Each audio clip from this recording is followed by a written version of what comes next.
ప్రశాంత్ కిషోర్ ఒక సంచలనాత్మకమైనటువంటి విషయాన్ని చెప్పుకొచ్చారు.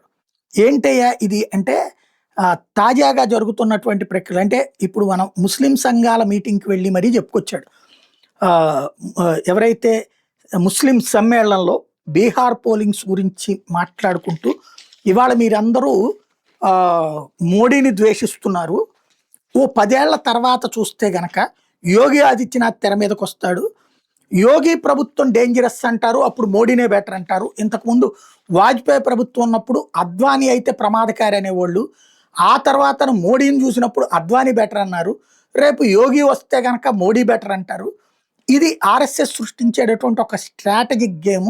ఒకే దాంట్లో సాఫ్ట్, హార్డ్ ఇద్దరిని చూపెడుతుంది. ఇప్పుడు మోడీ వెళ్ళలేనటువంటి సూక్ష్మాలకు రేపు యోగి వెళ్తాడు. అప్పుడు యోగిని చూసిన తర్వాత మీరు ఇట్లాగే మాట్లాడుకుంటారంటూ వాళ్ళని కవ్వించడం లేదా చైతన్యపరచడం చేసుకొస్తున్నాడు.